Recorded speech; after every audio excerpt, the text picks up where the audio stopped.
Good morning. Welcome to our special meeting where we're going to make a bunch of applications of really excellent people who are willing to serve our community.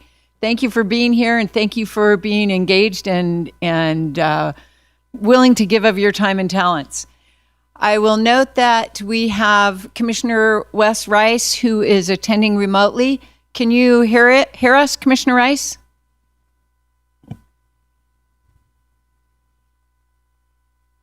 I can unmute myself. Yes, I can. Thank you.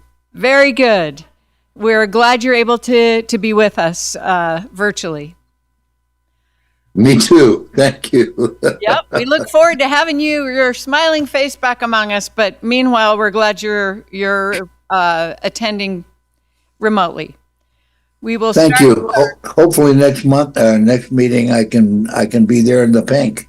Sounds good. We will start with the Pledge of Allegiance led by Vice Chairman Mark Gardner.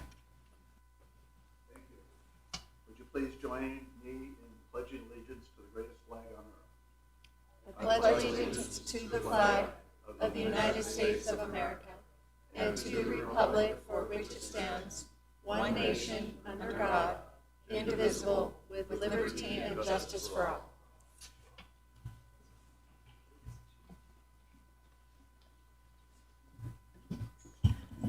We'll begin with opening public comment on matters over which we have jurisdiction or control, but not necessarily on the agenda. We have a 3-minute time limit. After 2.5 minutes, there's a beep and a yellow light, and after 3 minutes, there's a bigger beep and a red light. Do we have any opening public comment? Welcome, Ms. Waller.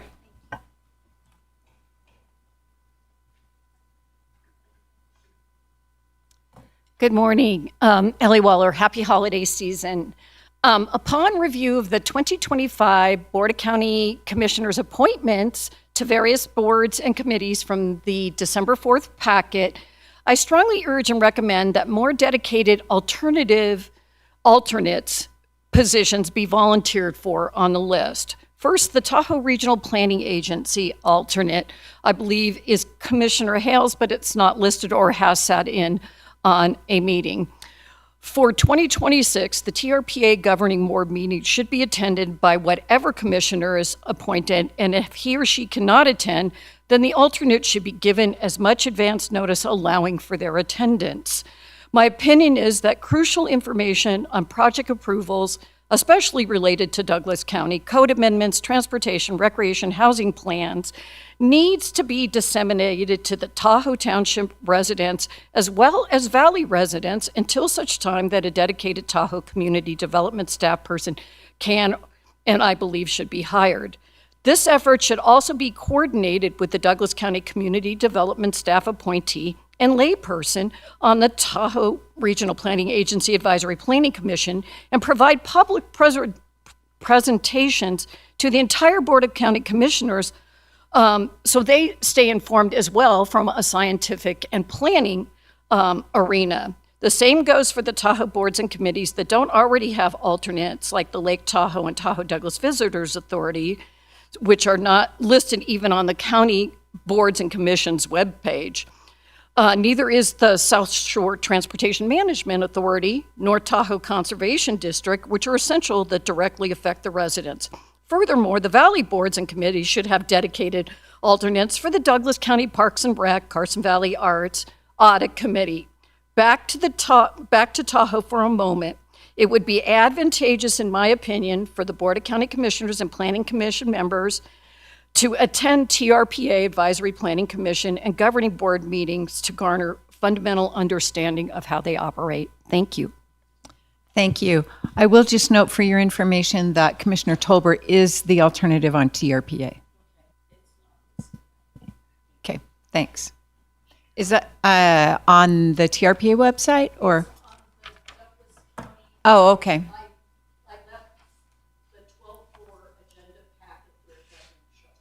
Okay, thank you. Ms. Christensen, welcome. Thank you. Rachel Christensen. I'm here to formally express the Ruinstrasse residents' grave concerns regarding the proposed contracts and the recent premature start of the Smelter Creek project. First, I want to state my objection to the contract terms being presented to approximately 25 county residents. The requirement that these residents that are heirs, the assignees, maintain their section of Smelter Creek to the impossible standard of being engineered, graded, OSHA compliant, and accommodate the county well line crossing private property at a depth of 42 inches, which no one would ever be able to know, is completely unacceptable. Furthermore, forcing residents to sign a contract that waives the county's liability for anything past, present, or future is coercive. Second, the execution of this project has begun in violation of the county's own stated conditions. The project was scheduled to start on or after January 5th, weather permitting, with the prerequisite that all surveying, engineering, easements, and contracts be completed and signed. Work began last Friday without completed engineering, a clear plan, or all the contracts being signed, with many residents not even having received the contract yet. Proceeding without proper engineering and completed legal agreements puts residents at unnecessary risk. I must ask, would you want your kids, your grandkids, or your parents to sign away their rights to such an unacceptable plan, incomplete plan? The county is asking all citizens to pay the stormwater utility fees to fund the stormwater department's $141 million in projects. Given this chaotic and risky start to the Smelter Creek project, this public deserves a higher standard of planning and execution of the $141 million of investment. We should all expect better. We really should. My neighbor Scott, when he has a surgery, he has a plan. He has a contingency plans for what could happen. You wouldn't want a doctor going in and doing surgery on a wing and a prayer. Yet that's what our stormwater department is currently doing to us and the residents in Ruinstrath. I urge you to immediately halt the work on this project until all engineering is complete, a final plan is approved, and all contractual and easement issues are properly resolved. Is there any other public comment?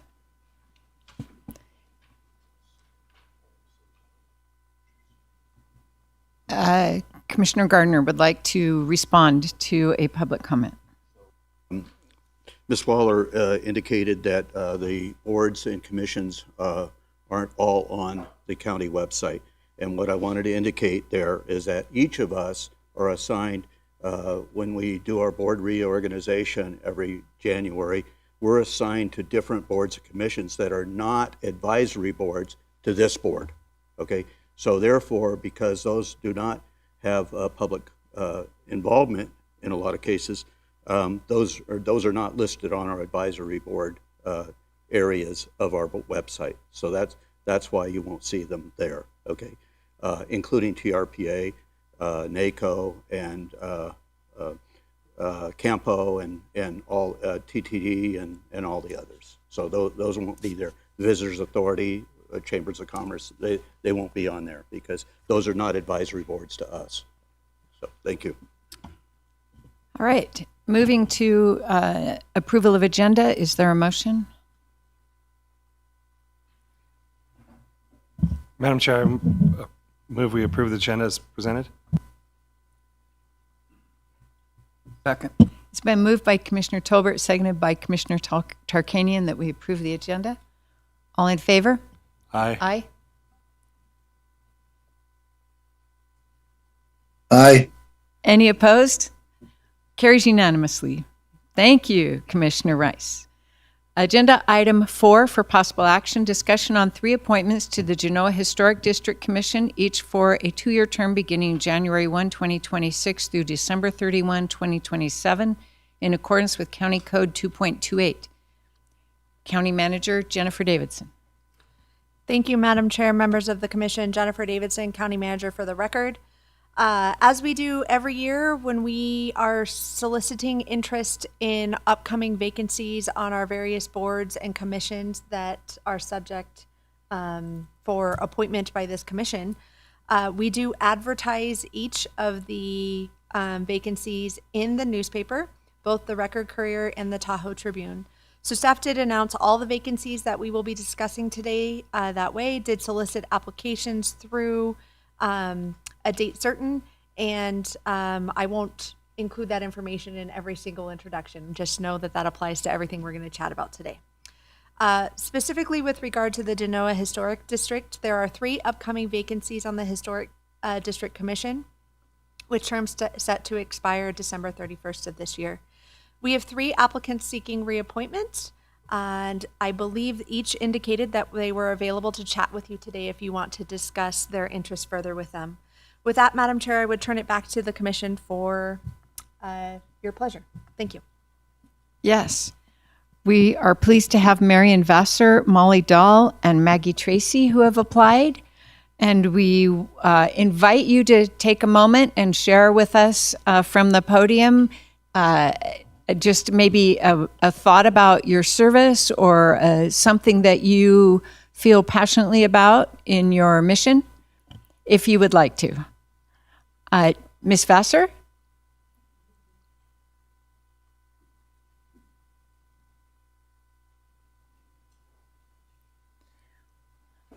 And I'll note while you're coming to the podium that your application indicates that you've served on this commission for 20 years, which is remarkable. Good morning, and I never miss an opportunity to talk before a confined audience. Yes, let me, sorry. I think I just would like to say that I first went to Genoa, visited Genoa in 1954 on my honeymoon, and I've been coming there ever since. We moved here in '94.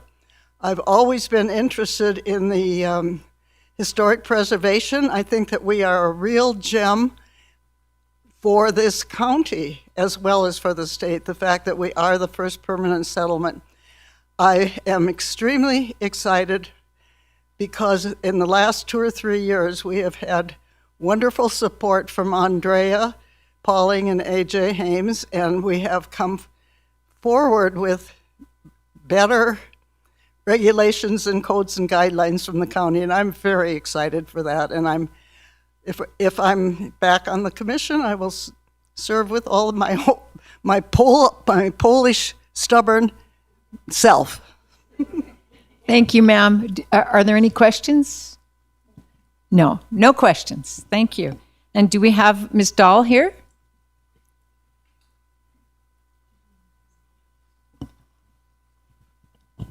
Good morning. I'm Molly Dahl, and I echo everything Marion says, and she doesn't know this yet, but she is very influential on me, and her longevity as one of the primary members of this board is remarkable. And so I strive to emulate her truth and dedication to what she's doing to preserve our history. So thank you, Marion. And I have just been on this board for a couple of months and have really come to appreciate what it means to be involved at a level where we do have impact to preserve what we love and where we live. And so I'm grateful to be able to share in whatever capacity and serve how I can. Thank you. Thank you. Let me see. Are there any questions? No questions. Thank you very much. And Maggie Tracy.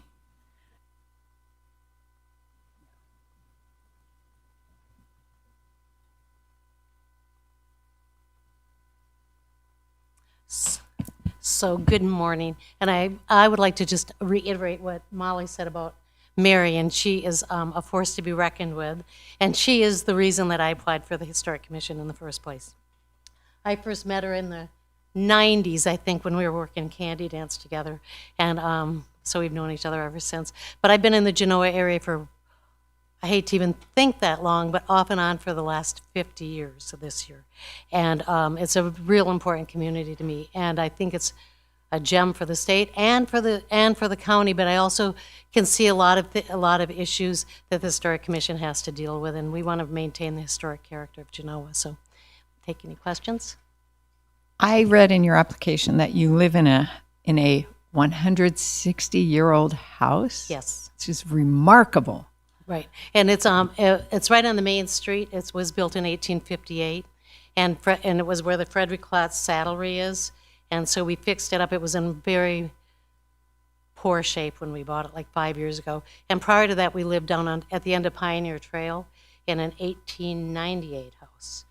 And so our whole life we've lived in old houses.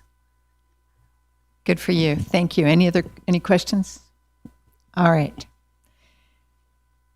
Then I will bring it to public comment. I see no public comment. Madam Chair, Commissioner Gardner. I move for the reappointment of Marion Vassar, Molly Dahl, and Margaret Maggie Tracy to the Genoa Historic District Commission as presented. It's been moved by Commissioner Gardner, seconded by Commissioner Tolbert, that we appoint these 3 applicants. All in favor? Aye. Carries unanimously. Thank you so much for your service. Agenda item 5 for possible action, discussion to appoint 2 members to the Douglas County Planning Commission by the Board of County Commissioners for a 4-year term beginning January 1, 2026 through December 31, 2029. County Manager Davidson. Thank you, Madam Chair. Members of the Commission, Jennifer Davidson, County Manager for the record. There are 2 upcoming vacancies on the Planning Commission with terms set to expire this year. We've received applications seeking reappointment from both Kirk Walder and James McKellop, with new applications from Joel Potter and Brian Turner for your consideration today. With that, Madam Chair, I turn it back to the Commission for your deliberations.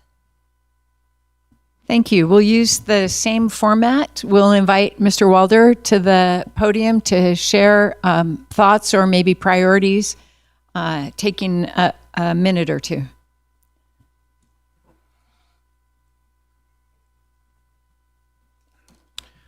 Madam Chair and County Commissioners, my name is Kirk Walder. I live in Zephyr Cove, and I am seeking reappointment to the Planning Commission, where I have served for 8 years. I believe the experience and knowledge I have acquired makes me a good member of the Planning Commission and deserving of appointment to another term. The Planning Commission is likely to handle several major issues in 2026: revisions to Title 20, an update to the master plan, and creation of a Tahoe-Douglas area plan. I have experience with each of these topics and feel confident I can help produce a good outcome on these projects. I'm very proud that I was chair during the development of the 2020 master plan, which was recognized as the Outstanding Rural Plan Award by the Nevada Planning Association. I'm proud that since a long-standing doctor appointment conflicted with the first meeting in 2018, I have never missed a meeting or a vote in the last 8 years. By my count, that consists of full attendance at 84 consecutive meetings. I intend to keep that record of participation. In addition to the Planning Commission, I frequently attend Tahoe Regional Planning Agency meetings and workshops, as well as other community meetings, to be better informed about key issues. I appreciate your consideration and hope to continue my work for Douglas County. Thank you. Thank you very much, Mr. Walder. Are there questions? I see no questions. Yes, wait, not because quite yet. I want to. I know you know the answer to this, but I want to ask, in all fairness, to ask all 4 applicants about this. Are you familiar with the growth management ordinance, and how do you view that? I am very familiar with the growth management ordinance. It is very complex. It's very well intended, and it's an important measure for us to always keep foremost in our mind that we need to balance all aspects of growth and housing in the county.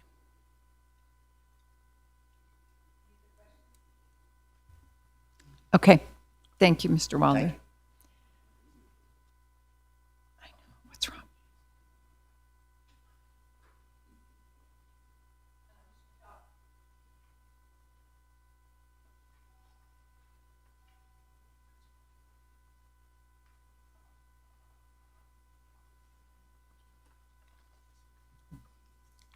Good morning. No, I'll sign that later. James McCallum. I was appointed a year ago, and so I had only 1 year to be on the Planning Commission. I've never missed a meeting. I've never, in my 7 years on the Board of Equalization or my 1 year on the Planning Commission, ever not come to a meeting fully prepared. We have a packet for a reason, and I've been on boards, not on the Planning Commission, where it became obvious not everyone had read it.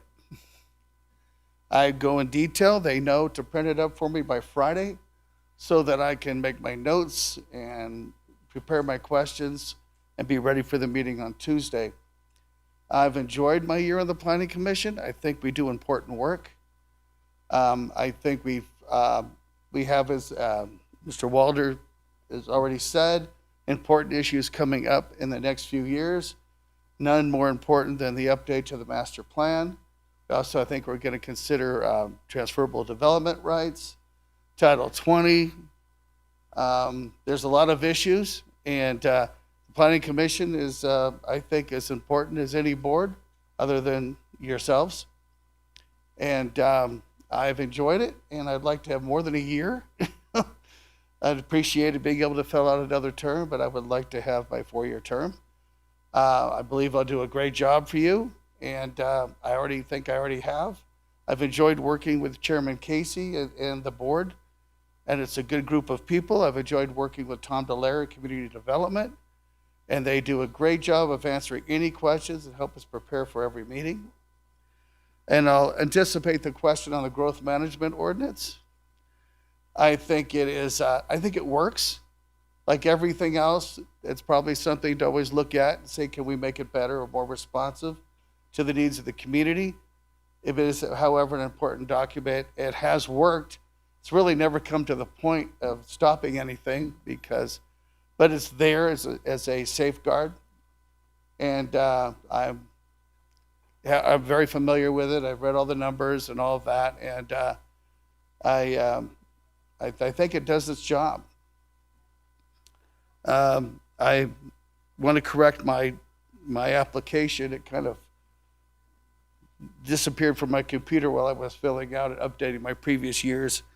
I did spend 7 years on the Board of Equalization. I have been in the county almost 13 years. So with that, I'll take any questions. Commissioner Tolbert? Thank you for your service so far, Mr. Kell. Appreciate that. My question is, what have you done during your prior terms to increase your understanding of planning law, public process, or the master plan? Well, when I first applied, I reviewed the master plan. I look at it, and I've looked at it again.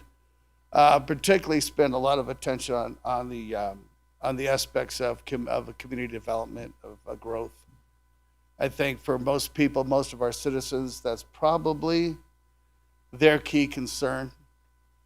Open space and following the growth management ordinance and making sure that we don't become, we don't go from being the Carson Valley to Encino, or that we maintain our county as it is and hope to be.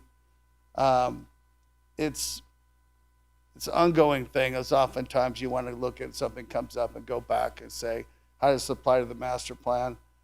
Really, the update of the master plan, which will probably happen in 26 or 27, is, I think, one of the most important things that we'll do, as well as redoing Title 20. Any other questions? Thank you, Mr. McCallop. Thank you. And Merry Christmas, everybody.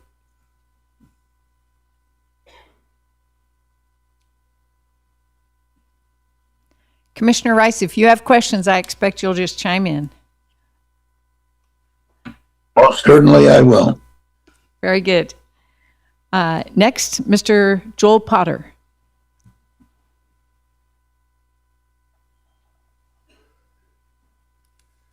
Good morning, Commissioners. I'm Joel Potter. Thank you for allowing me to come up and talk with you guys. Tough acts to follow. Obviously, these guys have both been in with the board for a while and know their stuff, so it's kind of a tough act to follow. But if you guys have had an opportunity to go through my application, a little bit about me. I was actually born up in Tahoe at Barton. Both my parents were casino workers at the time. Shortly after I was born, we moved down here to the Valley. Pretty much been here ever since. So 1981, so fast forward, here we are. Looking at this valley, it's changed dramatically. I'm here because I know that you guys are faced with a lot of tough decisions, and you guys deserve a planning commission that is able to give you guys the guidance that you're needing based on the code and regulations that we have in place. So it's not lost on me that's why you need these guys. And again, these guys are doing a great job for you.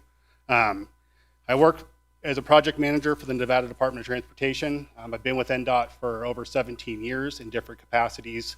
A lot of that was in the planning section, roadways mainly, but recently in the last 2 years I moved over to architecture. So with that, I got a whole new perspective on NDOT's purpose as far as buildings and vertical construction versus the civil stuff that I was usually doing. So what I am hoping to bring to you guys is that the knowledge that I'm gaining in that position through my years there. My grandmother sat in one of those very seats in the 90s, Fran Hool, if any of you guys are familiar. She was the president of Nevada Banking Company, and my mother was the vice president of the branch here in Douglas County. And they had the branch up on Kingsbury and then Incline. So that was a time when there was only one banking company in this valley, and that's how far back they go. And so, so my professional background has trained me to read and understand plans, hopefully ask clear questions, and work through the constraints that we see daily with contractors, consultants, and the key stakeholders of our projects. And I'm hoping I can bring that expertise to you guys. Thank you. Thank you. Are there questions for Mr. Potter? Commissioner Tolbert. I had a few prep because quite honestly, your resume is solid. And so it kind of comes down to the question of, we have 2 that are on the board and 2 that want to go into the board. So, what differentiates you, or what uniqueness do you bring? And then how do you apply that into this board? How do you make sure your voice is heard or that perspective is heard if you were to replace somebody that's already there? Of course, that's a great question. And a tough one. I mean, again, these guys have, they've been doing the work already, and that is, they've been, knee deep in the stuff, in the business, and have a really good understanding of what it takes to be part of the Planning Commission. So I do hope to bring, I would say, not necessarily the knowledge, but a different perspective, I guess, with my NDOT years, and on top of that, the dedication that I had to this valley. It's hard to see that far back to remember what it looked like back then, and again, all the things that we have to go through to get to where we are today, sustainable growth, and what that looks like. Economic development, and a way to still thrive as a community without losing touch on where we came from. So I do hope that kind of answers your question. I mean, it's more a matter of just my love for this county and the time that I've been here. I hope that that'll make the difference. Commissioner Gardner.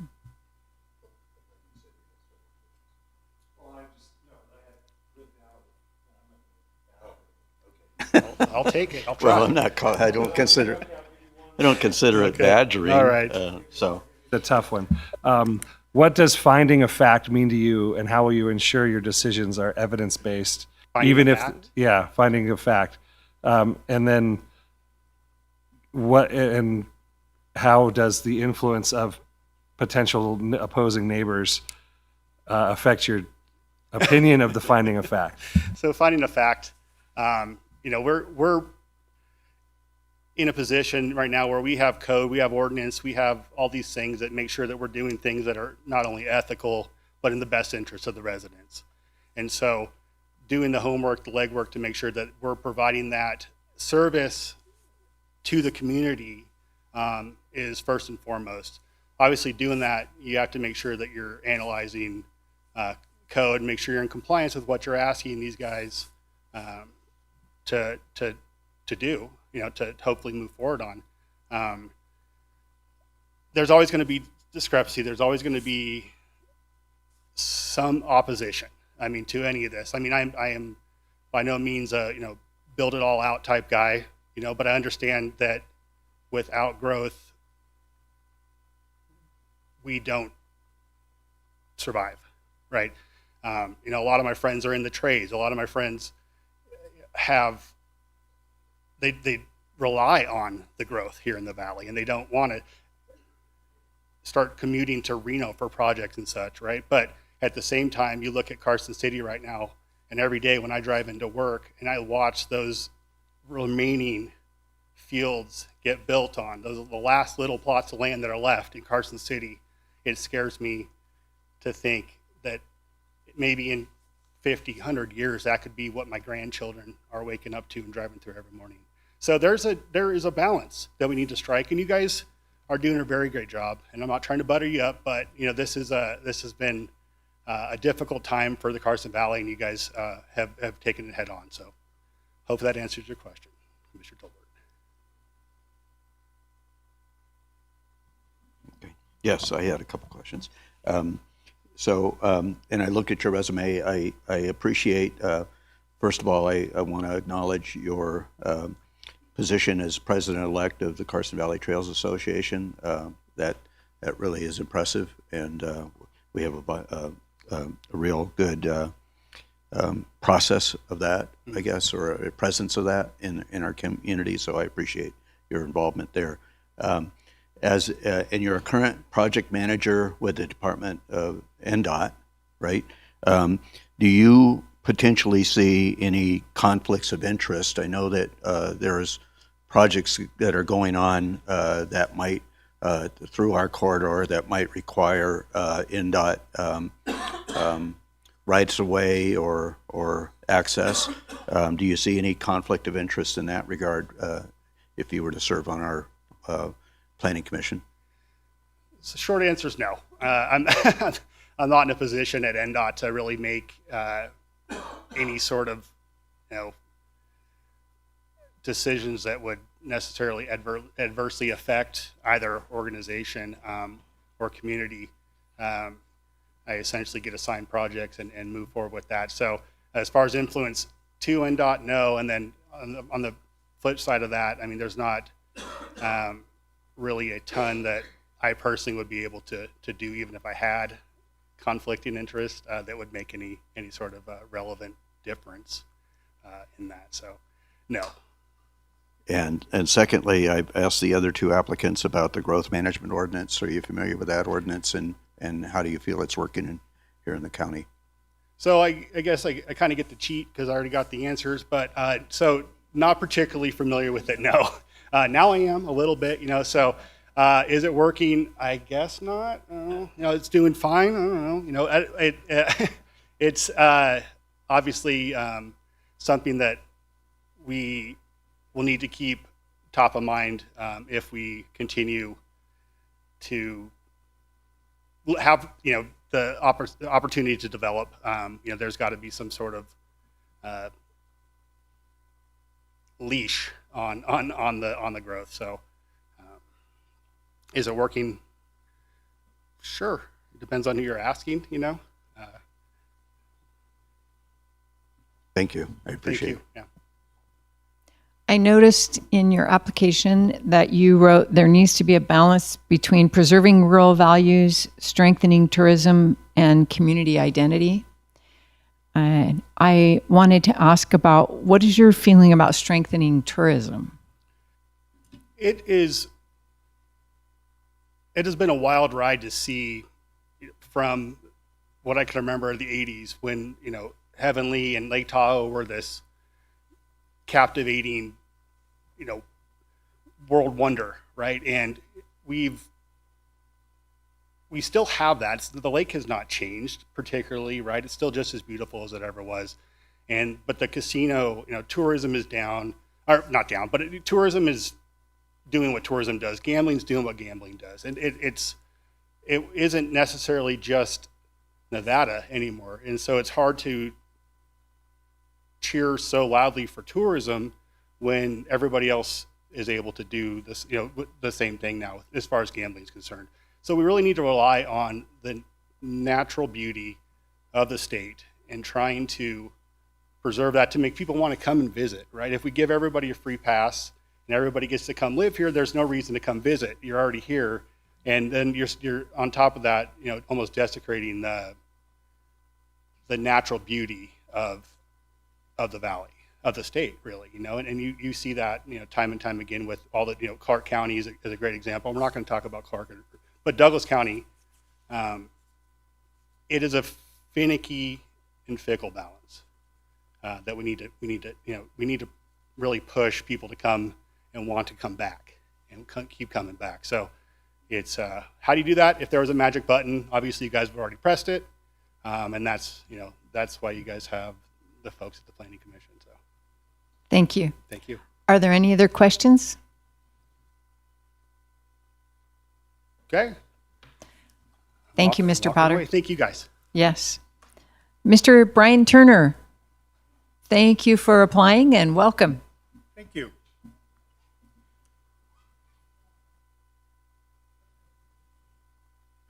Morning, Commissioners. Morning, everybody. My name is Brian Turner. I've been living in the North Valleys for about 12 years. I'm a Chicago transplant, born and raised, spent 50 years there. And the biggest reason for my wanting to come and serve the county in this way is when I moved to the house I grew up in 1968, we were surrounded by acres and acres and acres of cornfields. And over the last 50 years, the character of that community has changed completely from agricultural to middle upper class suburban. Of course, this was 12 years ago. It's proceeded since then. And I really feel that my perspective on seeing a community grow like that can bring a lot to Douglas County. In the last, 5 years, 6 years since COVID, I've seen the character of the county change significantly, and that's in large part based on the housing needs of the community. It's based a lot on the influx of new residents, and I've seen the effects on old planning that new growth have had. Going back into my history, I'm sorry I didn't give you a terribly deep resume.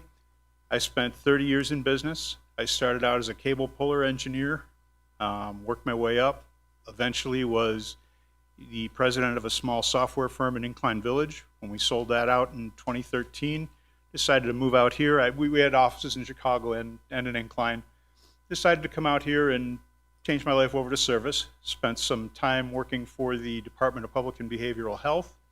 Spent 3 years with the Department of Education, administering a $40 million pre-K education grant. I think my time with the state has given me a real perspective on the arcane ordinances and laws that run the little nitty-gritty. And my time as a professional project manager, I was a certified project management professional for about 8 years, has given me a perspective on how to implement those ordinances and those little nuances. So I really think that I can bring a lot to the community, bring a lot to my county, and it's exciting to have the opportunity to do so. And I think planning is the area where I'm most excited to do that. Thanks, everybody. Thank you. Are there questions? Yeah, I'll go the same route since, Sure. the first one was, like you have two guys that are sitting on the board that are reapplying for those positions. So what do you bring, what perspective do you bring that would enhance the board should we have to boot one to put you in, basically?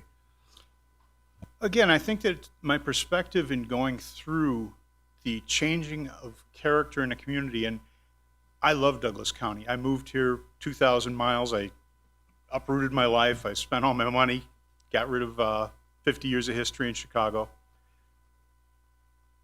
But it's changing, and especially living at the north end of the valley, the gateway to the valley, where the numbers in the growth plan showed how many people leave the county for work every day and how many people enter the county for work every day.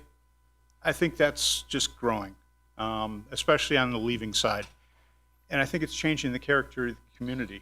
And I think that again, my perspective coming from a community that's changed from agricultural to suburban can really bring a lot of perspective to that role.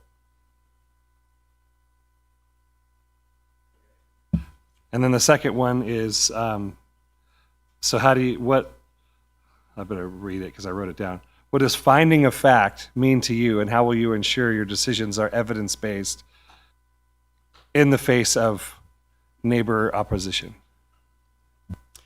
There's really two sides to that. The first is the dry finding of fact, and that's just doing the hard work, doing the research, going back into history, looking at the actual ordinances, looking at the way that they're written, looking at what the county intended when it wrote such ordinances. And then there's actually talking to people and finding out how these decisions are going to change their lives.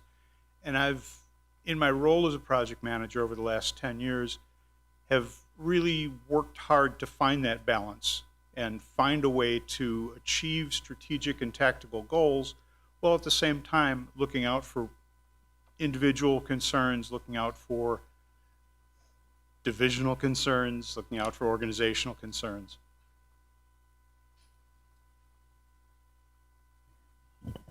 Other questions? Commissioner Gardner? Thank you. Thank you for applying, and we're glad to have you before us today. You indicate on your resume, or on your application, what do you think are the most pressing development issues for Douglas County? And you said exploding residential growth and its effects on infrastructure, primarily transportation, water, and sewage. Can you explain that a little bit more?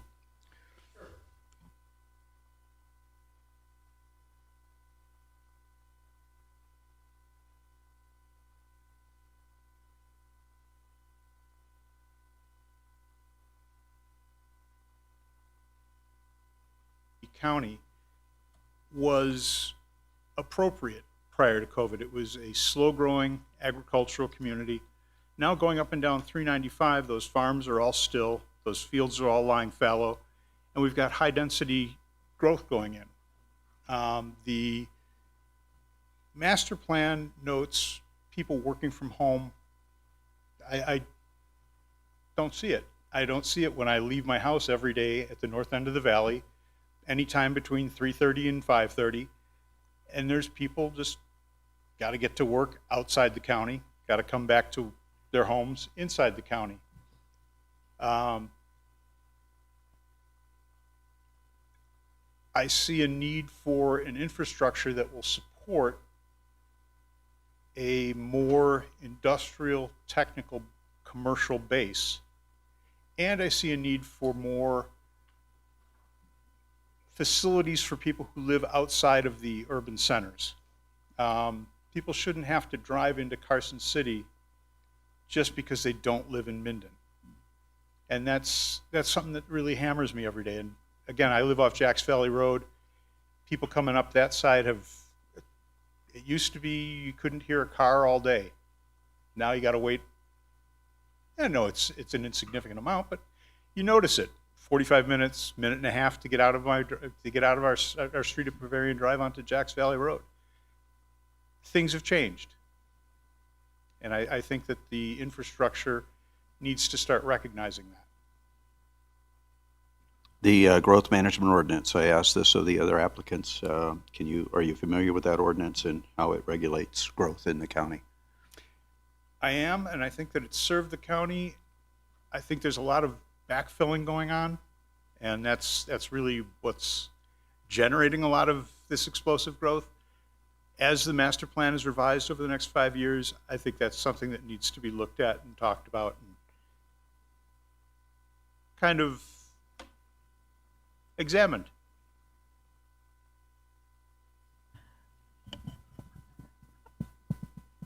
You used the word explosive growth. Do you have any data to support that term? Just experience, just my feeling, trying to get 3 lights up the road at 4:30 in the afternoon. Okay. I noticed you wrote what is the most important element of the master plan? You wrote long-range planning of transportation, and I wondered if you'd want to add a little more to that. Well, I don't know where it's going to go. That's the biggest problem that I see. I see that we have reasons to get around 395. We have reasons to get around Minden and Gardnerville. But aside from Muller Parkway, which is proceeding slowly, aside from the Hayborn corridor that's going up, it's going theoretically, I don't know where it's going to go. And I know that we have plans for a maximum population in the county. I've seen those types of plans exceeded before, and I've seen them exceeded quickly. And I'd like to see some thought given to how that's going to be addressed, not 5 years from now, but 20, 30, 50 years from now. Thank you. Are there any more questions for Mr. Turner? All right. I don't hear any, so thank you. Thanks for the opportunity. Happy Yes. holidays, everybody. Yes. We appreciate your interest. Are there any public comments on this agenda item?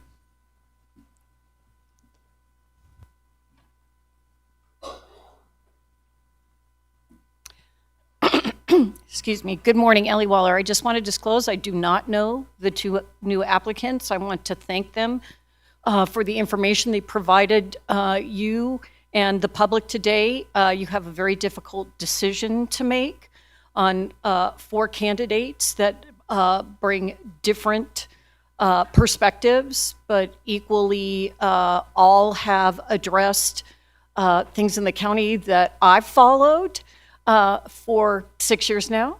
It may seem to you folks I've been here a lot longer, but I've only been here 6 years.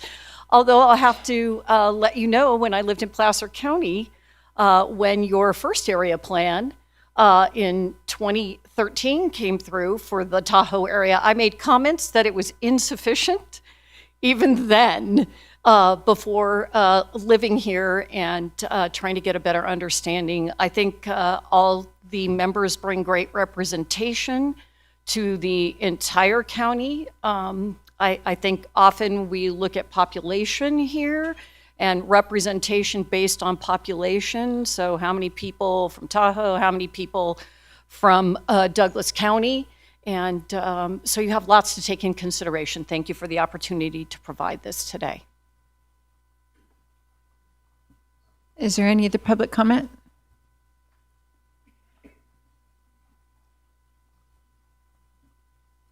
Good morning. This was unplanned. My name is Christine Mills. I'm a Scottsbluff resident and a 39-year resident of the area, 23 of the years being in Markleeville. I would like to agree with the last applicant who spoke in the traffic evidence of a huge population growth. In my personal experience, I now work full-time, which requires me to turn from Fairway Drive onto Riverview Drive Monday through Friday. Sometimes I have to wait up to 2 minutes. It's just, Thank you. it's ridiculous. There's so much traffic. Thank you. Yes. Is there any other public comment regarding the appointment to the Planning Commission? Seeing none, I will close public comment and bring it to the board for comment and action.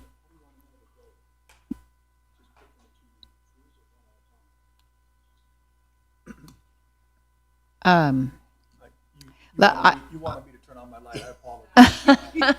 How do you want to handle this? We're going to pick our top 2, or we're going to pick one at a time? I hadn't planned ahead. I would go with whoever made a motion, but I feel like we'll probably want deliberation first. Do you have any insights to share, Commissioner Tolbert? This is a tough one because there's no losing here for the county, it doesn't seem. It's just because all 4 have the passion, all 4 appear diligent. They're basically checking the boxes. It's just, do you stay status quo, or do you roll the dice and go fresh blood? So I'm really curious to hear what everybody else said, because I'm pretty undecided. So the Planning Commission is the most powerful committee we're going to appoint, and it's an unelected committee. I think 8 years is long enough on a committee like that that's not accountable to the public. I thought that having some new blood was a positive, and that 8 years has been enough.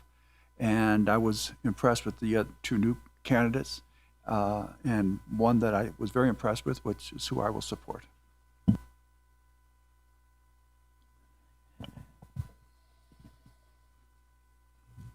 We're going down the line. I'll take my turn. Yes, sir. I concur with Commissioner Tarkanian that the Planning Commission is probably, well, without a doubt, the most important board that we assign people to.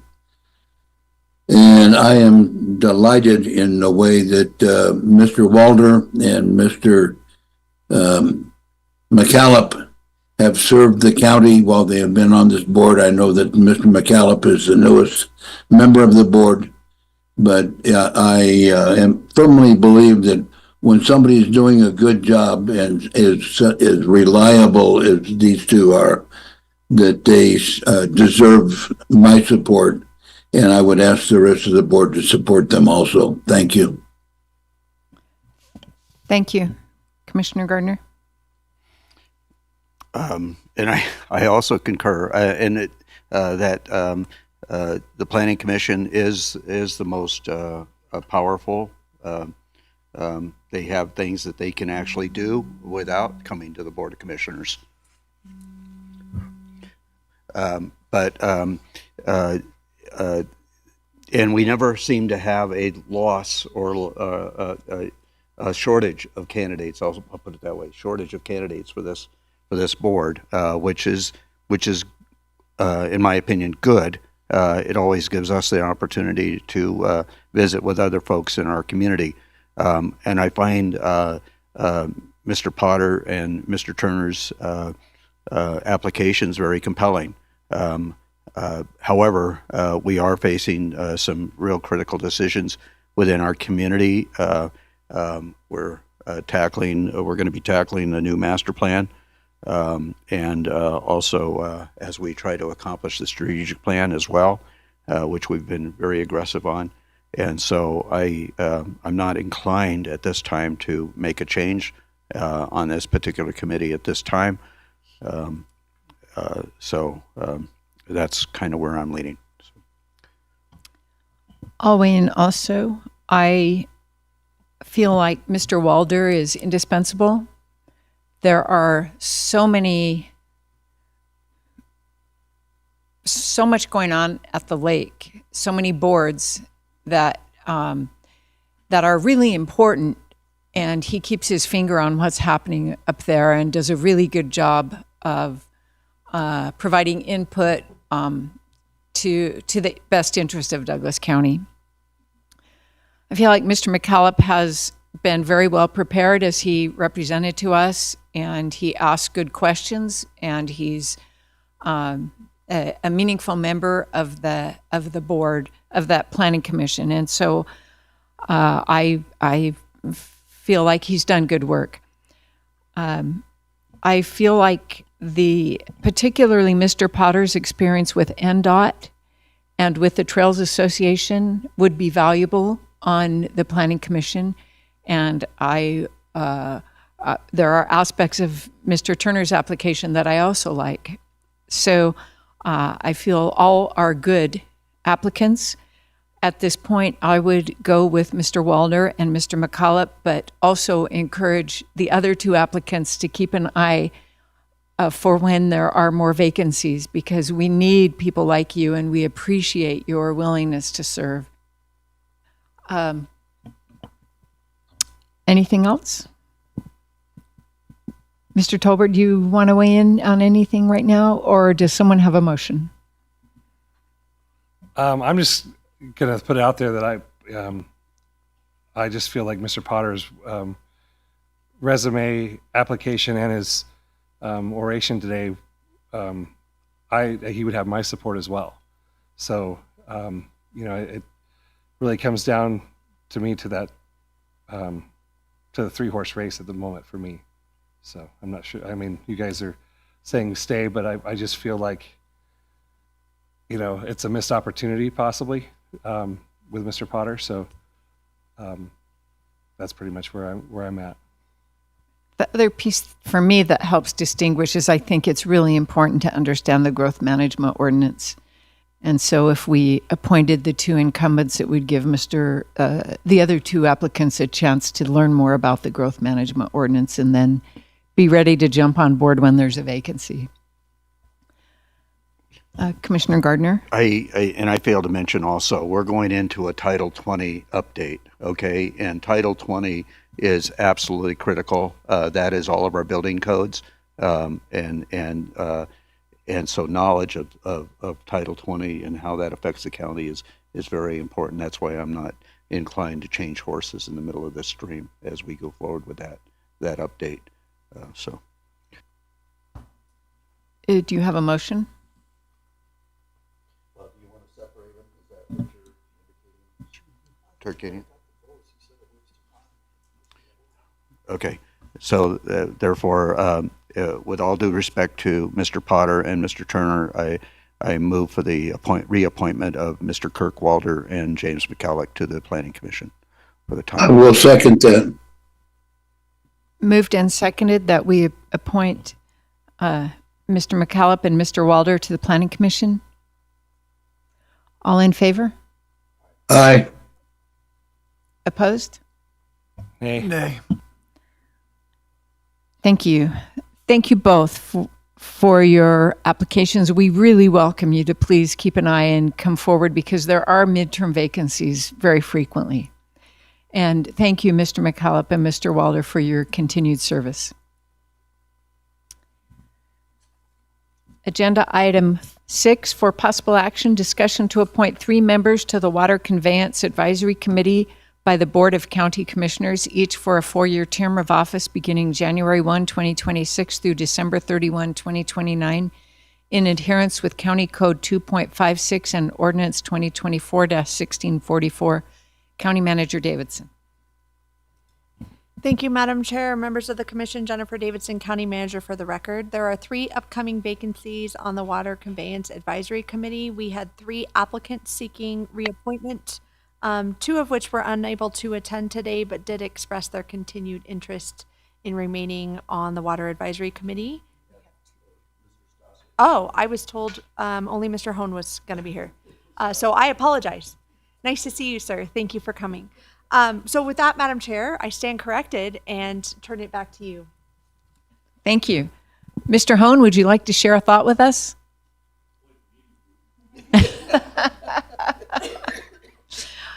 Anyone have questions for Mr. Hone? I don't have any questions, but I guess a statement. We said that the Planning Commission was probably the most critical commission, but I tell you what, the second probably most critical, okay, to the preservation of our farming community and the compliance with the Alpine Decree.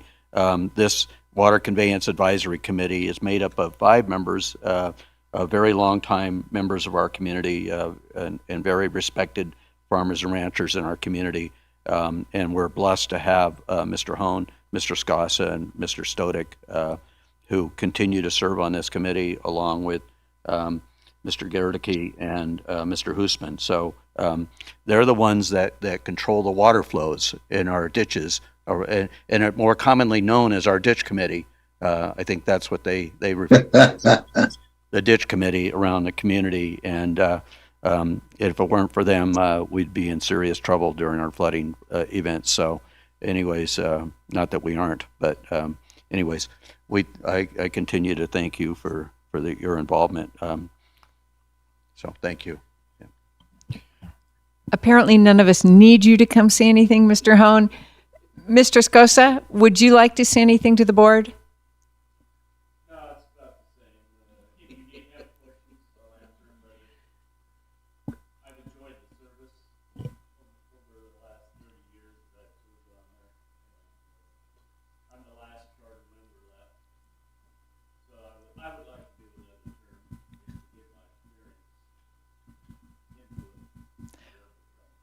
Well, we would like you to, so that's good. I do have one question for you. I hear your name pronounced Scosa and Scasa. Could you help me out? Scasa. Very good. Commissioner Gardner had it right, so that's good. All right. Thank you both. With that, I will turn to public comment. Is there any public comment on this agenda item? Seeing none, I'll turn to the board for a motion.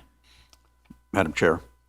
Commissioner Gardner. So recognizing the importance of this committee and the individuals that serve on here, and we brought this before the board earlier this year because these were normally previously 2-year appointments.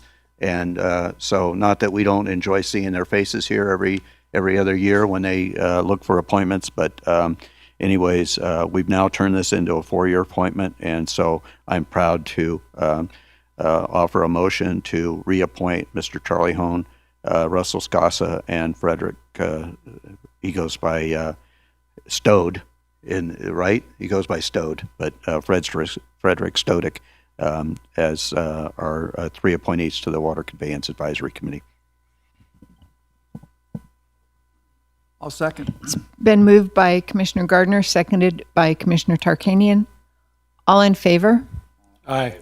Aye. Passes unanimously. Thank you so much. Agenda item 7 for possible action, discussion on 2 appointments to the Vacation Home Rental VHR Advisory Board, each for a 4-year term beginning January 1, 2026 through December 31, 2029. In adherence with Douglas County Code Chapter 20.622, 1 appointment is for a resident who is a current VHR permit holder, and 1 appointment is for a resident who is not a current VHR permit holder. For purposes of this appointment, resident means a person whose principal residence is within a residential community where VHR permits are allowed and who physically resides at the residence for at least 6 months during a calendar year. County Manager Davidson. Thank you, Madam Chair, members of the Commission. Jennifer Davidson, County Manager for the record. There are 2 upcoming vacancies on the VHR Advisory Board, as you noted when you introduced the agenda item for discussion. We have 2 applicants seeking reappointment to the advisory board, and we thank them for their continued interest, and they do meet the qualifications as you specified in the introduction to this agenda item. With that, Madam Chair, I'll turn it back to you. Mr. Byer, Ms. Romaine, welcome. Would you like to come and say a word about your application? Thank you, Madam Chair. Keith Byer for the record. I currently serve on the board, was one of the initial members. We do really 3 different things. We hear appeals, we look at potential code, and then we also approve Tier 3. I think all 3 of those require some experience in this area, and having been part of the development of the code, I think that puts us in a unique position. And while we've broken this commission down into permit holders and non-permit holders, I'm a non-permit holder who makes my income based on permits because I drive Uber, my wife drives Uber, so our income, except for my retirement, which kind of dwarfs my income actually comes from tourism, both residents, but also primarily VHR. So I've always tried to bring a balance. I'd love to see the program work. I think the program is working much better. And hopefully, if reappointed, we'll look forward to working with the Board of County Commissioners to continue to improve and enhance. If there's any questions, I'd be glad to take them. I don't see any questions. Even better. Thank you, Mr. Byer. Hello all, Lauren Romaine. I have been on the board for the last 4 years. Was also on the task force prior to that. I know your time is precious. I really think I know it's been hard fought, and I know our stuff is not something that's a lot of fun to have to deal with, but I really think we're in a really good place and really proud of the way this county has addressed and enforced and worked their VHR. So I'd like to continue that. So, thank you. Any questions? I don't see any. Thank you. I have no questions, but I would like to say that when I first became a county commissioner, this was my hot button issue. And the work that this advisory board has done has greatly relieved the number of phone calls and emails that I receive. And I so appreciate the work that they've done. And thank you for being willing to continue on this board. I really appreciate it. Thank you, Commissioner Rice. Is there any I think I did public comment. Oh, is there any public comment on this issue? Yes. Thank you.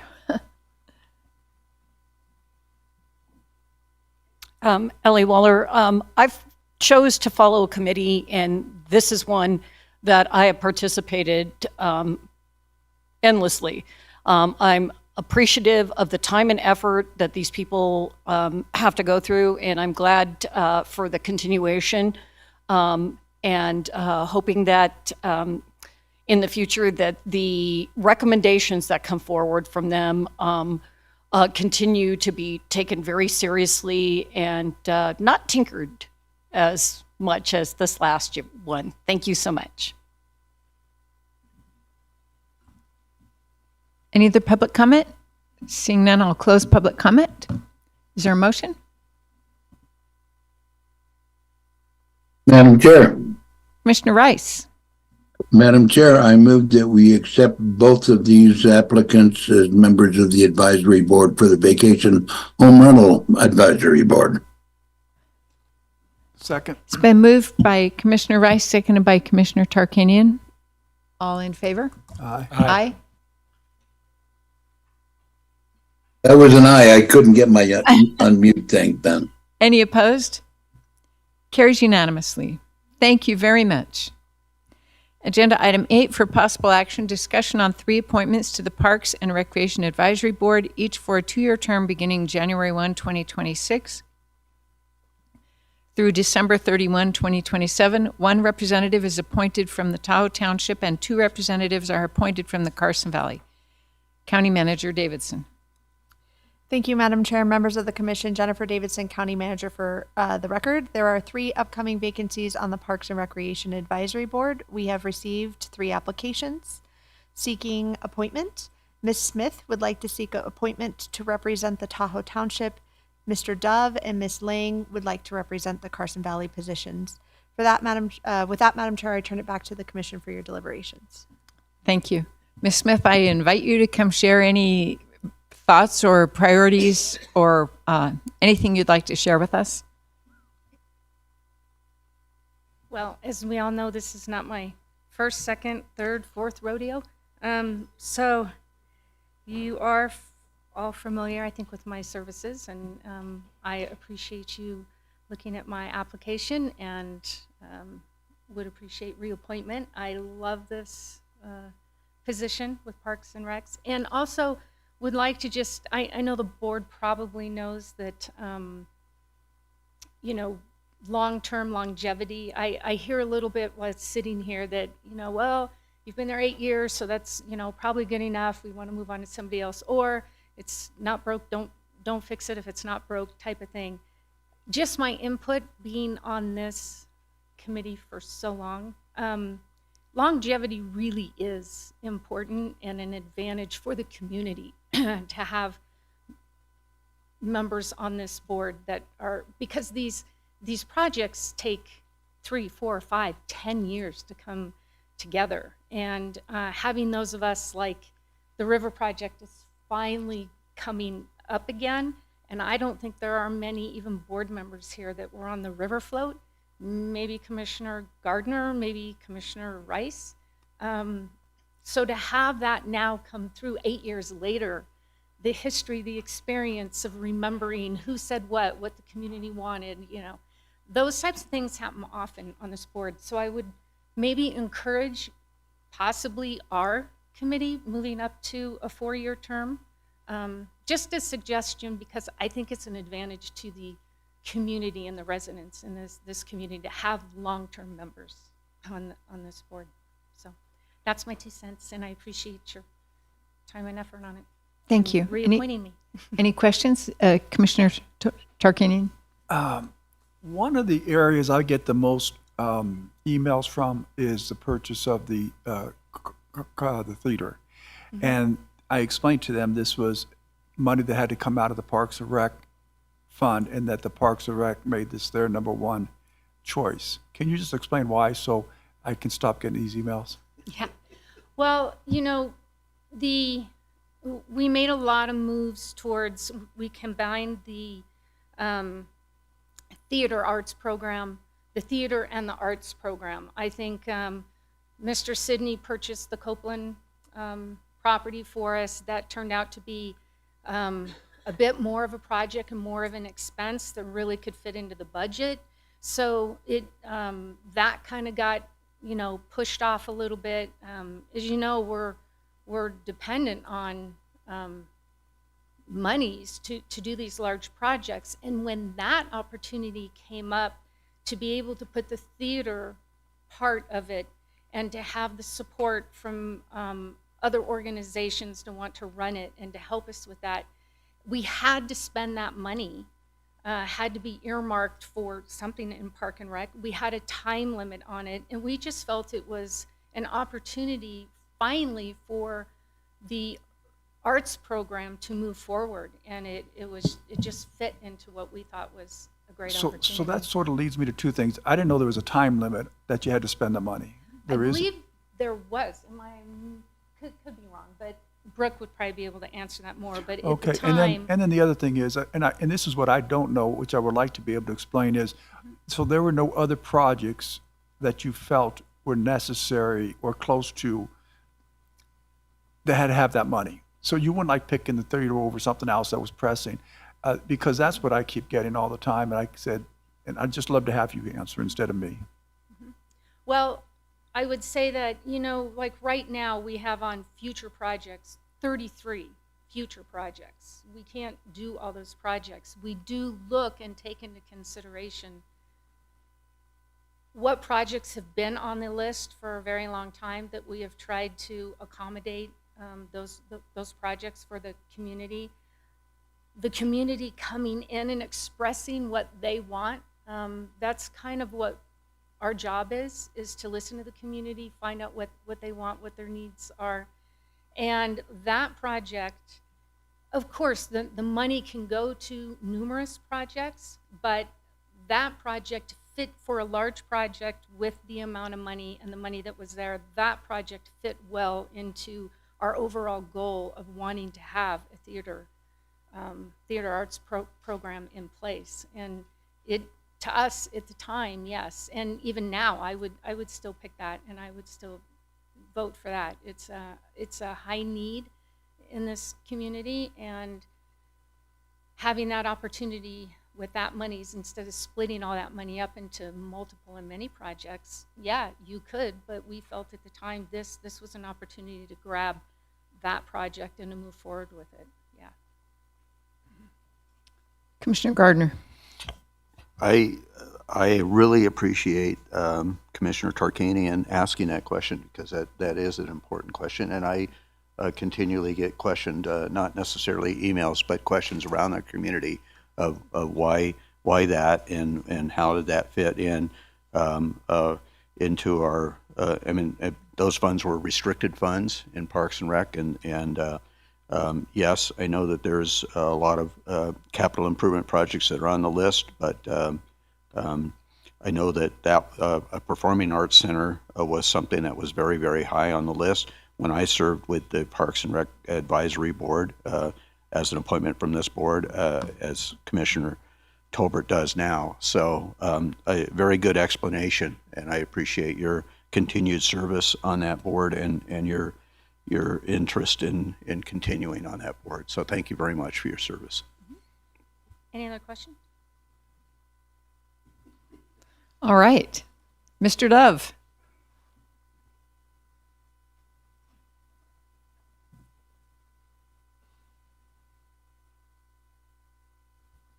Good morning, Madam Chair, Commissioners. Gary Dove. I've served on this commission for many years as well, and I've been the liaison for the Community Services Foundation for the past 10 years or 12 years.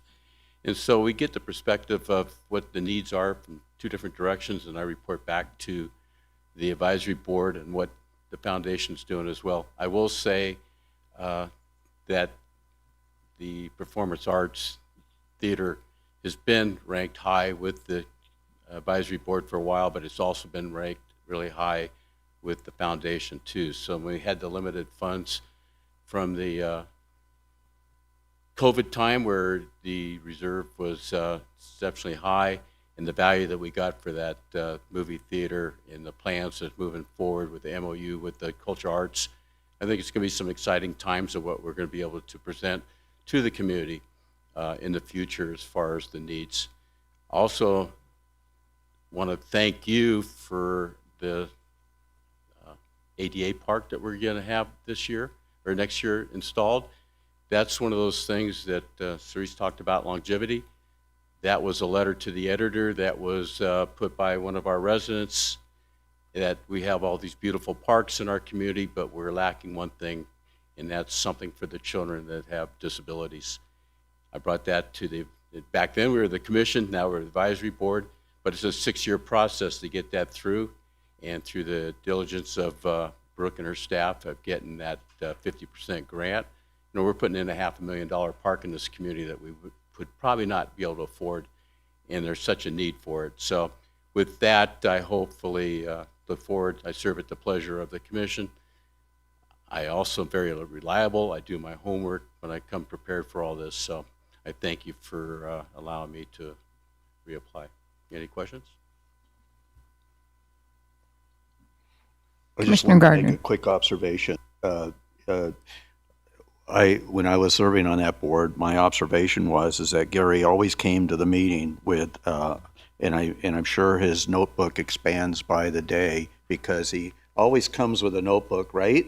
Am I 6 inches, 8 inches thick of all previous actions and minutes and of that board. So he's also, I would consider him the historian of that committee. So thank you for your service. Thank you for those words.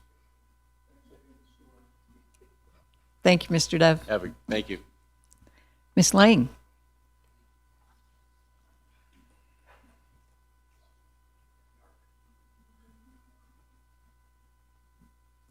Madam Chair, Commissioners, and a nod to County Manager Davidson. I appreciate the opportunity to be here for a minute. I appreciate the opportunity to serve on a board that is near and dear to my heart. I moved to Douglas County in 1975. I was very young then, and I moved to Carson Valley in 1980. My focus through that entire time was tourism. Everything that we were thinking through and doing for me was how will it affect tourism. But I also raised 3 children in Douglas County, and so we took advantage of all the park and rec opportunities, the ski club, which now they're avid snowboarders, anything that came up that was available to my children, I let them take advantage of it. So I have a great love for the Carson Valley, and I also have a great love for Parks and Rec. So the question today that has been raised is why the theater? And I have to tell you, as Advisory Board Smith and Dove already mentioned, these projects come on our list, and they stay on our list, and they move up hopefully on our list, but they're on our list for years and years and years. And 2 years ago, at the very least, number 1 on that list was to provide some sort of a performing arts center. We have CVIC Hall, limited audiences. We have the gymnasium at the high school, not exactly the kind of ambiance we wanted to offer. So when this came available, it was unanimous. Let's do it. The funds that we used were through COVID, so there was this pot of money. Now, I'm not gonna lie to you, now that pot of money's been spent, it's become difficult to fund other things, and so we're back to that list again. And that's the reality of Parks and Rec. And that's why longevity helps, because you gotta remember, what did we do 6 years ago? And our historian helps us remember frequently. If I were to ask if I had one project that's on the list that I would really like to move forward, it's going to be the River Park. And Commissioner Tolbert knows that I'm adamant and vocal about the river park. And the reason why I want a river park is because we have a river that comes into the south and it goes all the way to the north, and no approved place for our citizens to go to the river. Carson City, as a reminder, has 6. So I really think it's time, if the funds come available, and there may possibly be some funds available through other avenues, that we really look at putting together a river park for our community. I thank you again, and I want one more thing to say. Being a volunteer takes time, and time is precious. It's the most precious commodity anyone can offer. And so when we had a room full of people willing to offer that precious commodity, what a blessed community we're in. What a blessed community. I thank you all. I thank you all. Merry Christmas. Thank you, Ms. Lang. We might have a question or two for you. I just really appreciate your focus on the river. There's so much untapped potential for beautiful recreation, and it's a resource we're not taking advantage of. So I fully support your passion. Yes. Are there other questions or comments for Ms. Lang? I just want to say, I didn't know we didn't have any access to it. And I think that's wonderful because it's something I've always wanted to do and have never had that opportunity. So Looks like that's all of our questions or comments. So thank you very much. Thank you. Thank you. Yes. Is there any public comment on this agenda item? Seeing none, I will close public comment. Is there a comment or a motion? Commissioner Tarkanian, or Tolbert. Wow, way to insult Mr. Tarkanian. I mean, Matt, hey, we're not laughing, we're crying, right? So, Madam Chair, I recommend that we appoint Sharice Smith to the Tahoe Township resident position, Gary Dove to the Carson Valley resident position, and Deborah Lang as another Carson Valley resident position, each for a 2-year term beginning January 1st, 2026 through December 31st, 2027.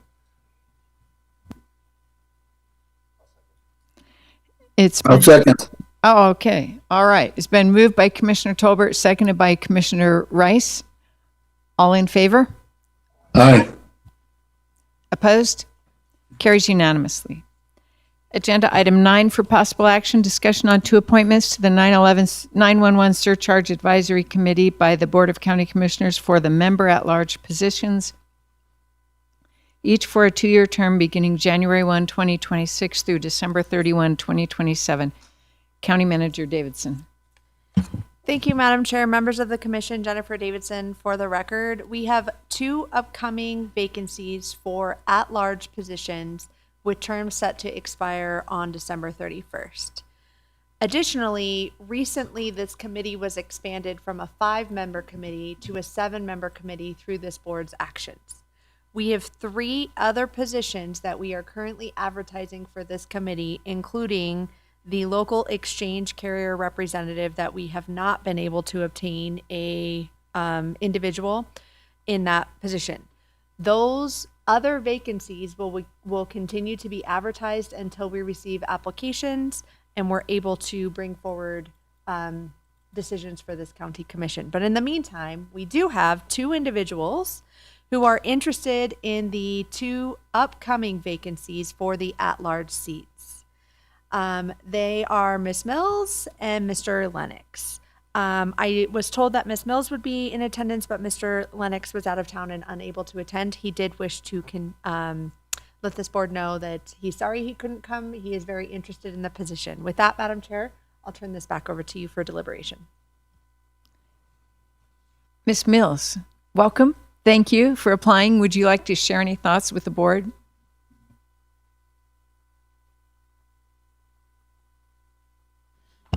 Good morning, Madam Chair, members of the board, County Manager Davidson.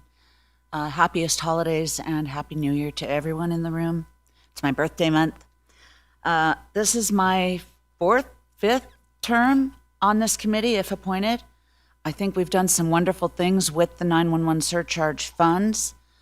We recently brought to you for a decision to raise the 911 surcharge to the maximum amount, which was a 25-cent increase per line. With that money, we hope to make a notable contribution to the county's new radio project, which is sorely needed. And I'm just happy to be a part of it and do my part helping my community. Thank you. Are there any questions for Christine Mills? I do not see any questions. Thank you. Is there any public comment on this agenda item? Seeing none, I'll close public comment. Is there a deliberation or a motion? Commissioner Tarkanian. I'll make a motion to reappoint Dennis Calero, did I pronounce that right, and Christine Mills. No. No, it would be Mark Lennox. Oh, shoot, I'm sorry, yeah, can't even read it straight. Mark Lennox and Christine Mills to the 9/11 Surcharge Advisory Committee. I will second that. It's been moved by Commissioner Tarkanian, seconded by Commissioner Rice, that we approve these two applicants. All in favor? Aye. Aye.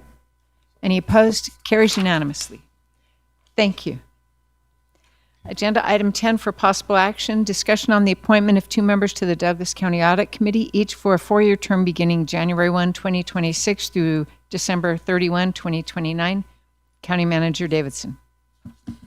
Thank you, Madam Chair, members of the Commission, County Manager Davidson. For the record, there are 2 upcoming vacancies on the Audit Committee with terms set to expire this year.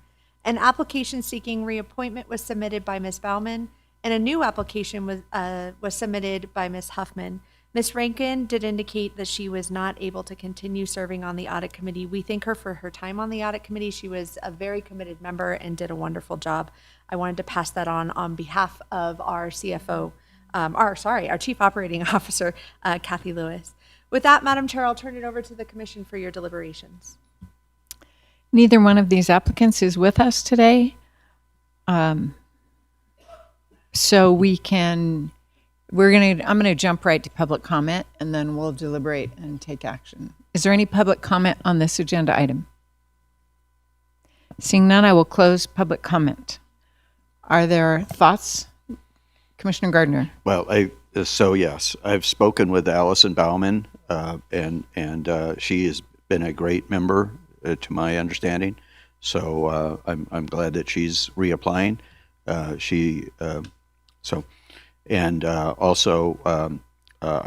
also know Terry Huffman, and this is a committee that I expressed my thought process of having her apply to that. So, but I know that she's out of town today. Her husband is having a procedure in the Bay Area, and so she had to be with her husband today, so she can't. But I think she would also be a good member of this audit committee. So with that, if there's no other comments, I'll make a motion to appoint both of those, Allison Bauman and Terry Huffman, to that committee. I'll take that as a motion. Is there I'll a second? second. Okay, it's been moved by Commissioner Gardner, seconded by Commissioner Tolbert. All in favor? Aye. Aye. Any opposed? Carries unanimously.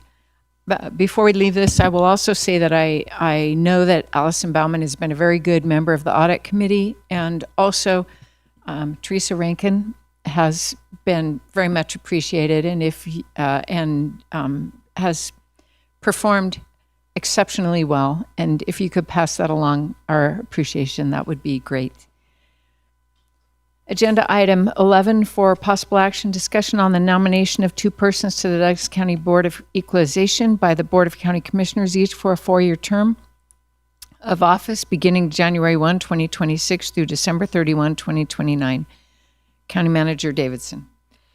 Thank you, Madam Chair, members of the Commission, County Manager Davidson. For the record, there are 2 vacancies on the County Board of Equalization, and this particular committee has been exceptionally difficult for us to recruit interested volunteers. Previously, Mr. McCallop, I think, served in that position, and now he is a representative on the Planning Commission. We have not received any applicants for this position, which creates an opportunity for the board to direct staff to continue to recruit to fill the vacancies until we get interested applicants, or the board may, if you're aware of someone who may be well suited for this, you could directly nominate someone today that is within your purview. So with that, Madam Chair, I would turn it over to you. It's kind of hard to put someone on the spot if they might not know they're going to get nominated. But there you go. So happy to answer any questions you may have. Commissioner Gardner. I have a question, really, so the Board of Equalization actually reports and acts on behalf of the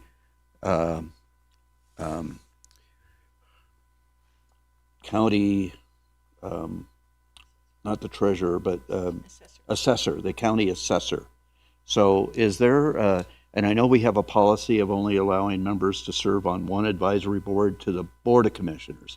So how does that come into play? In other words, if there's members of our other boards, perhaps the audit committee that would want to serve on the Board of Equalization, is that in contrary to the board policy or not? I just wanted to get clarification for that. Thank you. Doug Ritchie with the District Attorney's Office. To clarify, the Board of Equalization hears appeals of assessments by the Assessor's Office, so they don't report to the county assessor. But to answer your question, no, there would be no conflict on having. There would be no conflict if they sat on the Board of Equalization and had some sort of relationship with the Assessor's Office, I guess. So as I understand it, then there is a chance that we could take a look at committees, debt management or Board of or audit committee that might have an interest, because it's only one meeting a year, right, in February, where they do those appeals. So it just seems to me that maybe people with financial background that serve on some of our advisory boards might be interested in serving that one time a year. So, okay. Any other questions? All right, I'm going to open to public comment and invite anyone in the room who may be interested in this. Come on up. Brian Dempsey, welcome.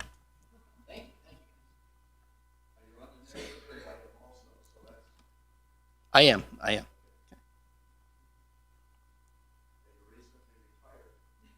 Semi-retired, and I started my own Northwestern Mutual firm. So I do financial services on that now too. I understand, as we were talking about volunteers and things like that in our community, and it was hard to come by. And I would like to volunteer for this position. To be honest, 100% transparent, I don't know exactly what this board does but I will find out. I'll make it a priority to find out for sure. So, and I can talk to Jim. I can get a lot of good things from Jim. So. Thank you, Mr. Dempsey. Thanks. Any questions for Mr. Dempsey? Seeing none. Yes, there you go. Is there any other public comment?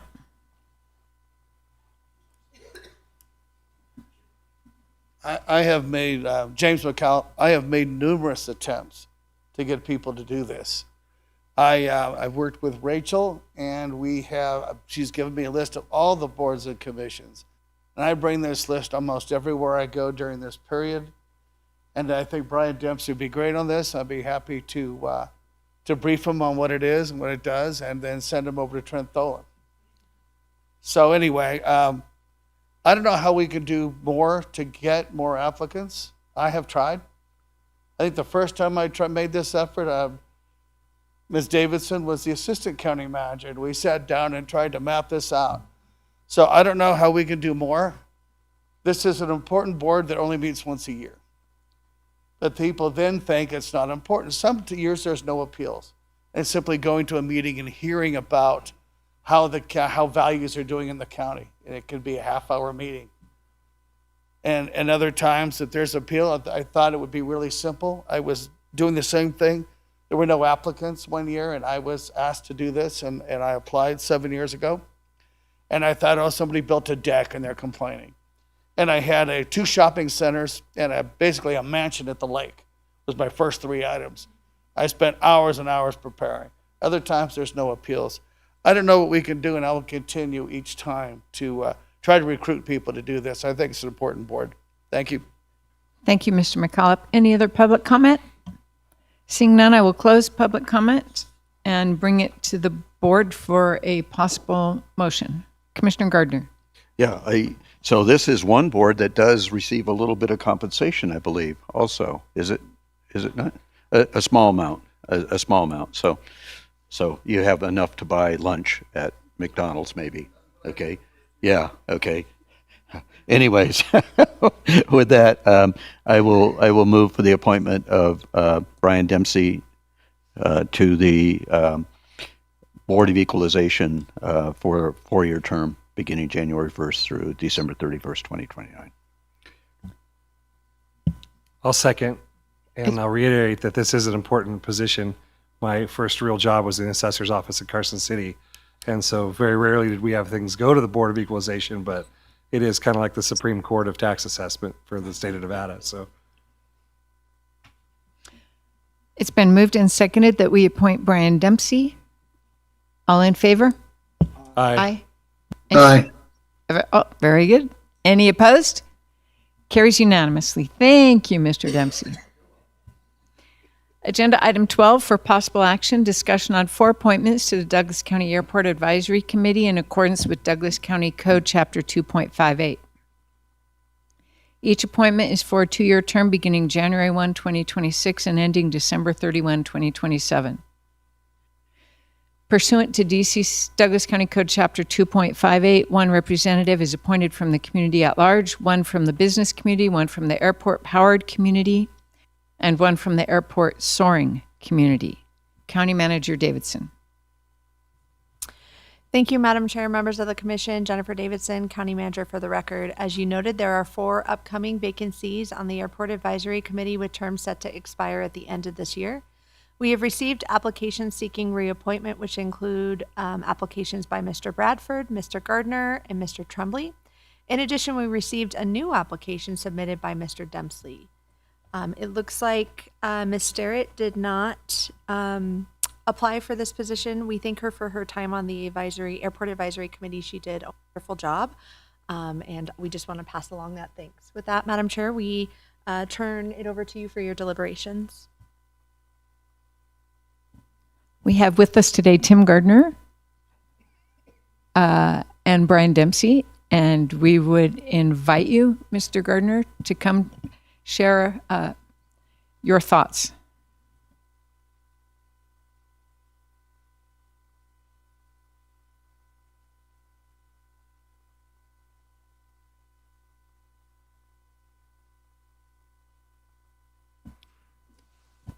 Thank you, Madam Commissioner. Tim Gardner for the record. I'm just finishing my first term on the Airport Advisory Board, and I thank you for the opportunity to serve on that board. The board is currently comprised of a wonderful, cohesive set of members. We're going to miss Ms. Sterrett.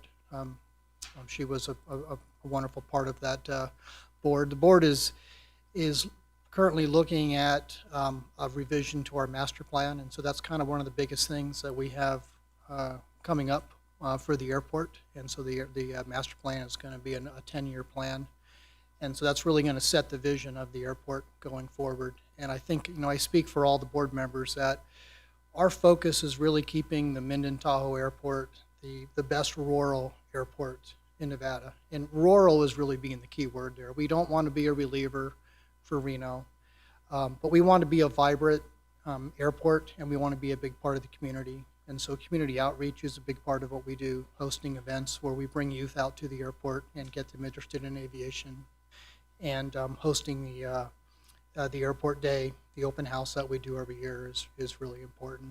And so we want to be a big part of the community, and that's really kind of what our focus is. Thank you. Thank you. I would like to note that you are eligible for all of the categories positions available, and I note that Virginia Sterrett did represent the business community, and in your application it says that you own Tegrity Aviation, Did I say that right? Yes, that's correct. Okay. I personally really like the idea of having a business connection with a business actually at the airport or involved in aviation. And so I'm just noting that we may want to appoint you as a business community representative, and then that would leave the community at large position available for someone else. Maybe you could tell us just briefly, what does Tegrity Aviation do? Certainly. So it's a small business. I'm kind of a jack of all trades. When people ask me what I do, I'm a retired engineer. I worked in the Bay Area in high tech for many years, and so I still do a lot of engineering. I do research projects as part of the things that I do. We just completed a project last year in association with Airbus and the Perland project, where we flew the very first hydrogen-powered aircraft running a combustion engine, and it was the purpose of the project was to do contrail research. And so we conducted flights just north of Pyramid Lake here at flight level 330, creating contrails with a kerosene-powered aircraft flying in conjunction with a hydrogen-powered aircraft with a chase airplane, studying those contrails, because nobody really understood the nature of contrails produced by a hydrogen-powered aircraft. And so we did that project last year, and so that's one of the things that I do with my company. In addition to that, I'm a flight instructor, I'm an aircraft mechanic, I'm an engineer. Like I said, I'm kind of a jack of all trades. And impressive set of skills. And I can't not note that you are the world record holder for the highest glider flight. And I thought there must be a typo for the feet listed in your application. It's astounding. No, that's true. We've, the Perland project is based out of Minden here, and we've been running for over 10 years now, and we fly a very specialized, pressurized aircraft, which is designed to do atmospheric research in the stratosphere. And we fly this aircraft out of Argentina. And it's true, the altitude that we've flown is higher than what the U-2 spy plane can fly at. So it said 76,124 feet. Yes. That's just mind-blowing. Wow. All right, any other questions for Mr. Gardner? I don't see any, so thank you very much for being here and sharing those thoughts. Mr. Dempsey, we welcome you back to the podium.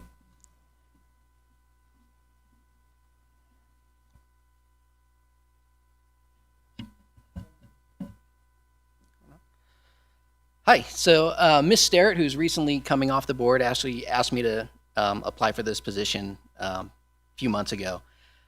We had the opportunity to listen to the airport manager, Heather, come down, gave a presentation, and I was really kind of inspired by that a little bit. And then I talked to Virginia about what she does on the board. She said, "Why don't you apply for it, Brian? Go for it. You'd be great at it." So I did, and I do know there's a master plan revision coming up for the airport, and I would love to be a part of that to give me a lot of experience. As you know, I did have other aspirations for other seats I want to have, and I think I definitely overreached with my experience going for one of those positions. I think this will give me a lot of experience going forward into that, and then I can give back to my community. Thank you very much. Any questions, Commissioner? I think I can tell you I've been overreaching a lot myself, so you have nothing to apologize for. Right. Any other? All right. Thank you, Mr. Dempsey. Is there any public comment on this agenda item? Seeing none, I'll bring it to the board for any deliberation and a motion. I wanted to offer a disclosure, is that Mr. Gardner and I share our last names, but we're not related that I know of. So anyways, with that being said, and I concur with, and I noted that earlier also, I concur with your observation that perhaps Mr. Gardner should be assigned to the, since we have 4 for 4, generally we have, this is one of the most contested advisory boards that we have on an annual basis. And so I'm very surprised that we don't have a dozen candidates here. But anyways, I'm very happy with the ones that we do have. And I've served Mr. Bradford, Mr. Gardner, Mr. Trumbley have previously served, doing an excellent job there. And they have the master plan, airport master plan coming before them. So that's a heavy lift. And so it's important to have them continue on that board. So with that, I move for the reappointment of Mr. Bradford for the Howard community, Mr. Gardner for the business community, Mr. Trumbley for the airport soaring community, and Mr. Dempsey for the community at large position, as noted. It's been moved by Commissioner Gardner, seconded by Commissioner Tarkanian. All in favor? Aye. Any opposed? Carries unanimously. This is really a great board, and I appreciate both of you and the other two being willing to serve. And we love our airport, and we are grateful you're willing to keep it wonderful and make it better. So thank you, and thank you for your patience waiting to the very last committee. It's a short day. Yep. All right. Closing public comment. Do we have any closing public comment on matters not on the agenda? Ms. Waller. I'd like to thank everybody who's left. I've tried to address every person either through email stating that I understand volunteerism coming to these meetings. I do it a little different than being on a board. On the point of institutional knowledge, I take that very seriously because I bring a lot to the table with Tahoe issues. Everything I've ever done in the past is captured in meetings and staff reports and videos. And I'm glad to see that we do have some institutional knowledge in a lot of areas. But I would also, with some of the boards, you have a hard time getting people. On other boards, you get new people, and I think we need to have a little different lens sometimes. And today,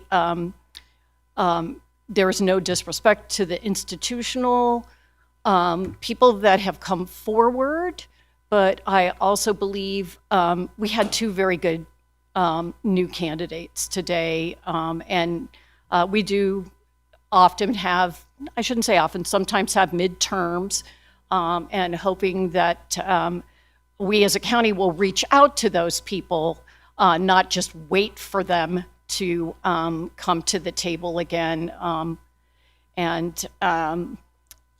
I want to look at consistency in our web pages.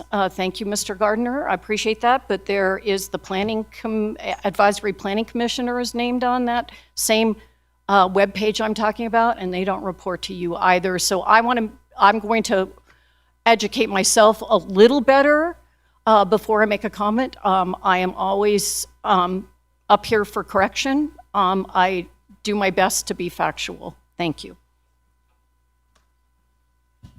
Thank you, Ms. Waller.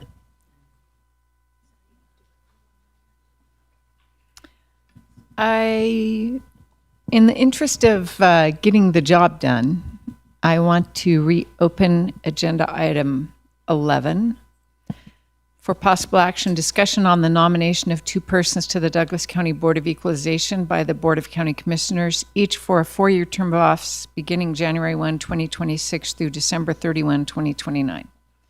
So it's come to my attention that Mr. McCallop would be willing to serve a little bit longer on this.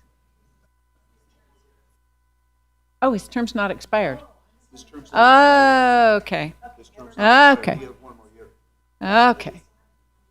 Never mind. Never mind. Getting ahead of ourselves. We were thinking you were willing for one more year, but you actually are on it for one more year. So very good. We almost got ourselves. Yeah, you can't really fill two positions on that board. So, all right, very good. Well, next year your position will be vacant. All right, then we will abandon that effort, Commissioner Tolbert, what do you have I just something? wanted to make one comment at the end, since they did stay. I just wanted to be clear that my vote on the Planning Commission, I don't want it to be interpreted as a lack of confidence in either of the existing candidates, but because the outcome was already secured by the other votes, I was able to use mine as to signal support for the other candidate that had applied, in the hope that they would come forward again in the future.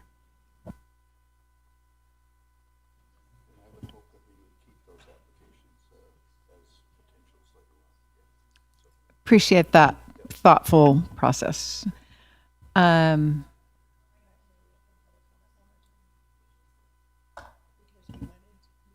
Yes. I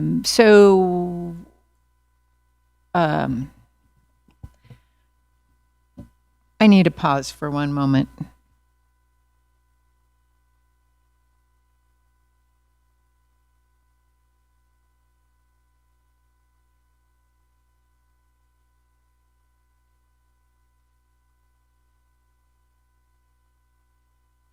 All right, I would like to, we're still on agenda item 11, which is Board of Equalization, because I opened it. And so if there's anyone else in the room who's interested in serving, would you please come to the podium?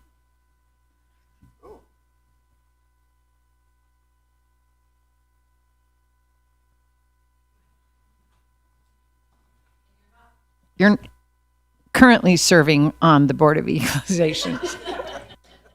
Maureen Casey for the record. Like Brian, I have had conversations with Jim about it, but I know they have something to do with the state. But that's about all I know, and I know they have something to do with taxes. But I'm willing to sit down and get a tutorial from Jim.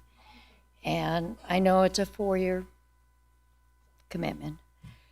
And I'm willing to do it because the county needs people, and I know for the last 10 years that I've sat in on these meetings, every year it's a drudge to get people. And I'm willing to do it because I love the county, and I hate to see the county manager every year going, oh, we can't find anyone. So rather than have you go through this over and over again, I can do it. I have the time. It's once a year. If you'll have me. Thank you very much, Ms. Casey. You would be very good at it. Are there any questions? I don't see any questions. Thank you. Is there any public comment on this reopened agenda item? Nikki Leeper, Assistant County Clerk. I would just like to thank Brian and Maureen for joining the Board of Equalization. You'll work very closely with the clerk's office. I'm more than happy to explain assessments and appeals that come through the assessor's office. We only meet one time a year, so I'm hoping you guys are available for February 25th, 2026. And it's a great group, and we're more than happy to get you guys up to speed before that day.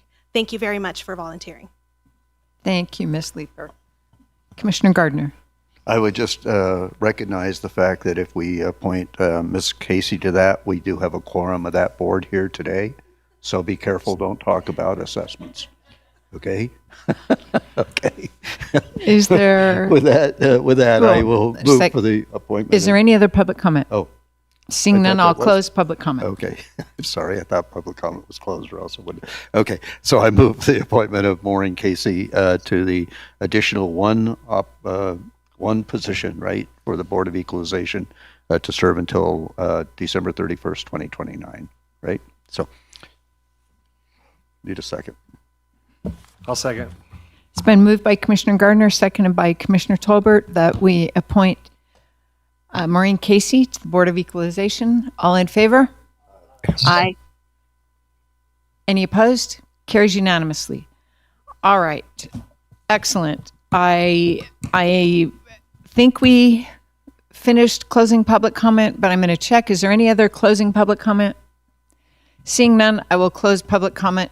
I will close closing public comment again. And this meeting is adjourned. Thank you.